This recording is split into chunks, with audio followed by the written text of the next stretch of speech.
Hey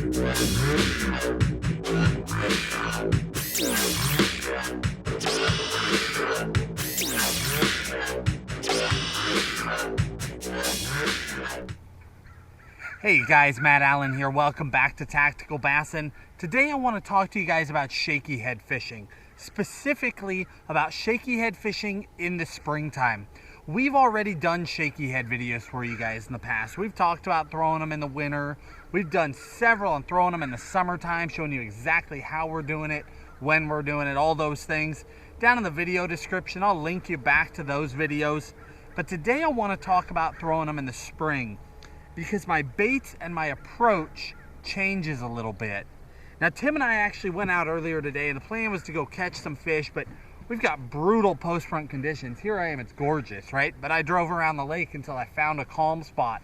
Out around the corner, it's blowing 30 to 40 miles an hour, 5 to 6 foot swell. So we're not actually gonna go out and throw the shaky head today, but we are gonna talk about the fine details of it so that you can be better at it this spring. I use two different styles of head. One is a pointed head, and these are both dirty jigs. That's what we throw, but that's a stand-up finesse head. That's a Scott Canterbury shaky head. Rounded head, pointed head, that's the difference. Essentially the same thing though, both with the screw lock. All the shaky heads that we use, you know, on the market there's all sorts of things, but everything that we personally use has got a screw lock on it, where you can just take a worm, and all you do is take that worm, twist it up onto that screw lock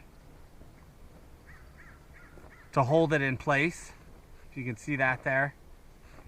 And then you line your worm up, and you just poke it through to where you just barely have the point where it'll catch you, but that worm is hanging perfectly straight. That's how we rig that shaky head. And then fishing it, you know, the phrase shaky head can be a little misleading, because what's that sound like? It sounds like you're gonna go out and you're gonna shake that worm. That is true. That's one of two ways that we do it. You throw that thing out, you just shake it and then kill it. Shake it, kill it. Drag it a little bit, shake it, and that's how we fish them. But the other way that we fish those baits is we basically throw it out and we just drag. Just pull it and stop. No shaking at all. Pull it and stop. Pull it and stop. Now, why a shaky head? In the springtime, you get all that emergent grass. Out here we have tules, which are like bulrushes or cattails, and they grow up in the spring, and when they're first growing, they're really strong. So it's hard to throw a lot of different things around them, because this is truly a weedless setup. We're able to throw it right in that emergent grass and those emergent tules, around dock pilings, skip it back under docks, and you don't worry about getting snagged. So you get a finesse presentation back in a place where you would normally need much heavier gear, right? Normally to get that weedless presentation, you're throwing a jig on 20-pound line or something like that. Here I'm getting away with 8 to 12-pound line, 6-inch worm, and I'm able to get more bites in a pinch. Now, the gear itself, you know what, we'll come back to gear. Let's talk a little bit more about the baits. In the summertime, we talked to you about a variety of different baits that we're throwing on the shaky head. Mostly bigger worms. Springtime's a little bit different. We throw basically one worm. I mean, there's some exceptions, but basically our main gig is that robo worm, 6-inch fat worm. Colors vary, you know, Aaron's Magic, the People's Worm, that's one of my favorites. That's Watermelon Magic, Orange Crusher. There's a handful that we throw, but essentially Robo Worm 6-inch fat worm is our main gig when we're shaky heading in the springtime. One of the big reasons that I don't go to that bigger worm is if you're fishing in murkier water, you don't always know right away when your bass have gone from pre-spawn onto the beds. And all of a sudden, you'll be out fishing and you just start getting short strike, short strike, short strike, short strike. That should be an indicator for you that your fish are probably going to the spawn, because they're not really eating anymore, they're moving you off the nest. But if you're throwing a big long worm, those bucks, especially those males, they'll come in, grab that thing, take it off and drop it. Grab it, take it off and drop it. When we go down to a 6-inch worm, your odds are just that much better that they're gonna get the whole worm and you're gonna get a hook in them.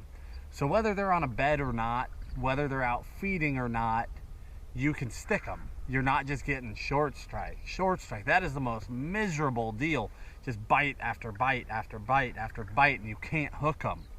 So 6-inch worm instead of a 7, an 8, a 9, a 10, you're gonna get more of those fish hooked up.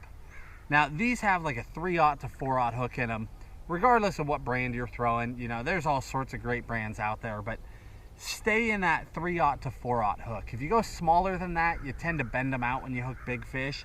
If you go bigger than that, you've got to upsize your gear and you kind of lose the value of the shaky head, the value of the worm. Because now you're throwing heavy gear, you might as well be throwing a big worm or a jig or something like that. The value of that worm is sneaking into those tight spots, finessier gear than normal, and getting those better quality bites and still being able to get them back out without having to gear everything up. The normal shaky head rod, and I've talked to you guys about this rod before, it's an NRX. I swear I talk about this rod in like, I don't know, 20% of our videos, because I use this thing for like a dozen different things. But I bought this rod specifically as a shaky head rod. It's the NRX 852C JWR. Basically, it's a 7/1 medium.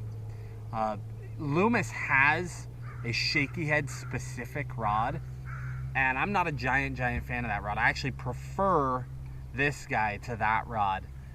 It's just got a little bit more tip section. I like that, a little bit more give. So that is my main shaky head rod. That 7'1", all around, just a great crisp rod. You can feel the bites, you stick them. It's soft enough in the tip section that I'm able to go down to 8 or 10 pound line if I want to. That's a big deal to me in the spring, because personally, I'm a power fisherman. There are people that love shaky heading every day. Doesn't matter what the bite is. It doesn't matter if there's a great reaction bite, they throw a shaky head.